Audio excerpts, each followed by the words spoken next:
ekyasookera ddala okunkanga kujjamu ngoye ziba zonna kujjamu engoye zonna ne bakuwa katawero ku lw'ebbugumu eringi toyinza kugamba nti oba kansigale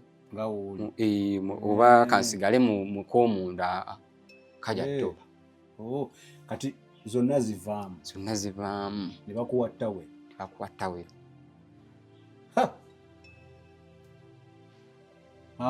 Kati otuuka ekyokubiri ekirala ekyankanga tewaliwo ogambira nti nze simanyi naye nze ginagendangamu ate nga amaze okugiramu eyo nna nange zinagendangamu kuba nalaba nga obulamu ne binnyumira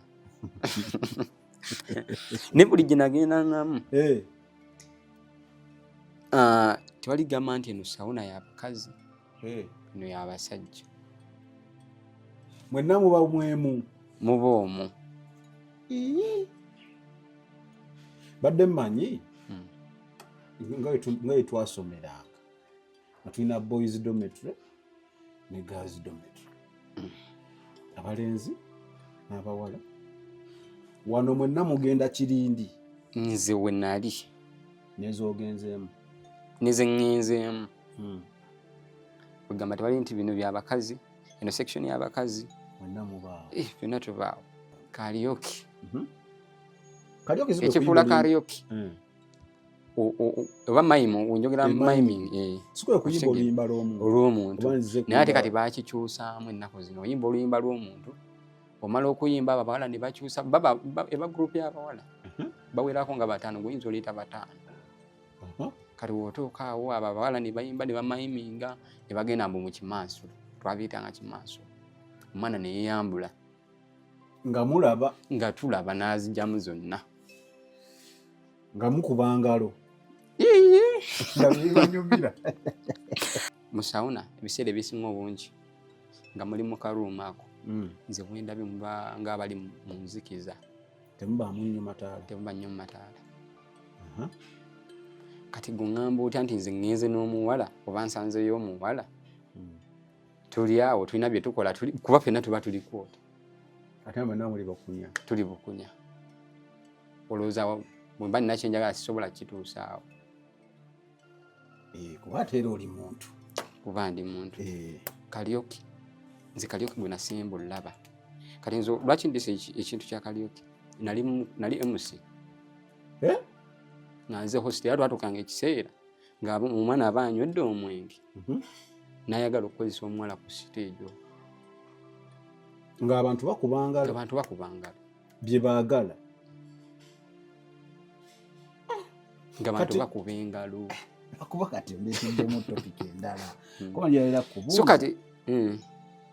abawala bano bajjanga beeyagalidde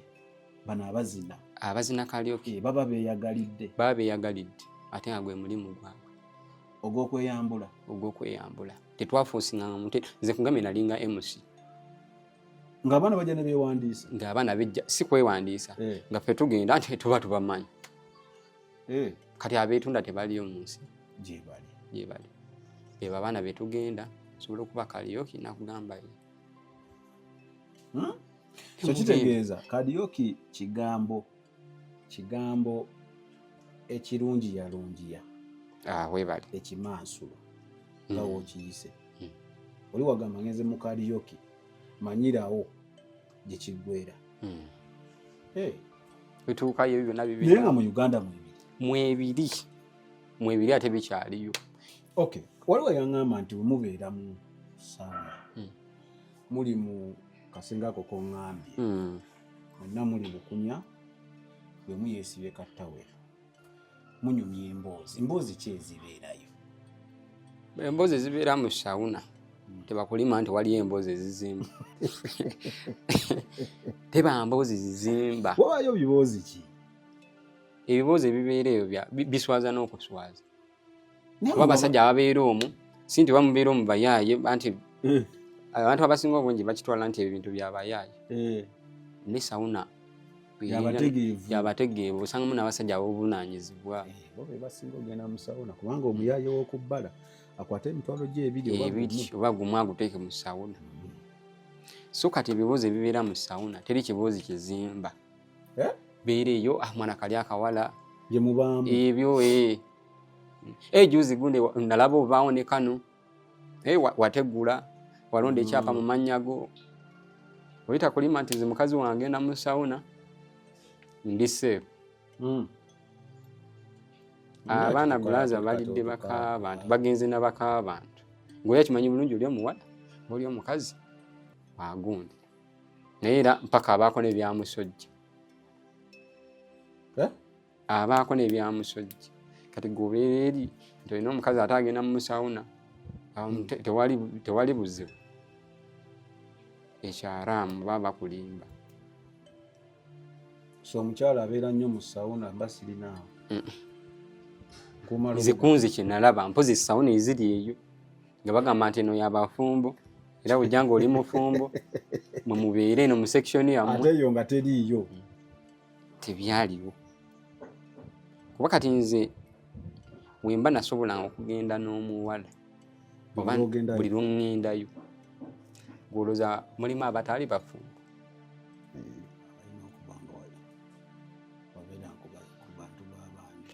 wa sente nga mmeka okweyamba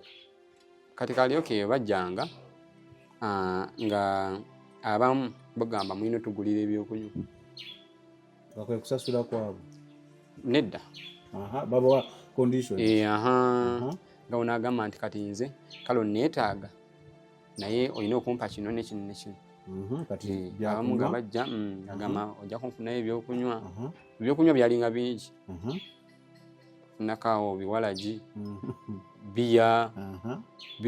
ng'abaana banywa ne bino marijuana ebiragalalagala lumala ng'amaze okukola ne bawaayo emitwalo ng'ebiri oba esatu kati yasanyusanga abantu nga bamufuuwa kubeera mwalingamu n'abasajja abakulu ng'ajja n'anyumirwa akutte 5 n'amuwa olw'okweyambula nokubaako nebyogeraawo bulungi nnyo abeetunda taata tebategeera era abawala bennyini bafunanga omwo abalenzi naffe bannannyini kifo kufuna mwana muwala omusasulidde sawuna anywedde akacaayi kakofi ako omujja wali mugambye jatugende bakuweyo lita osanga asabye ne kawayini akebbeeyi wabwa bbeeyi era abatamiivu balina ssente teri mwavu omuntu anywa bagamba ez'omwenge tezibula kati wabudde awo alidde enkokoyo ogatta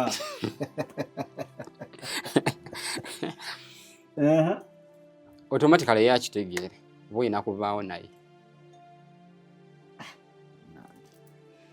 ate n'ennaku zino bambi ensi yayonooneka abakazi ennaku zino babawala babalimbira ku kintu kitono nnyo kale tuli mu mboozi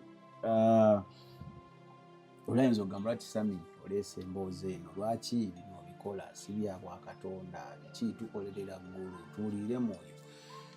ebintu bino mbireeta kubalaga nti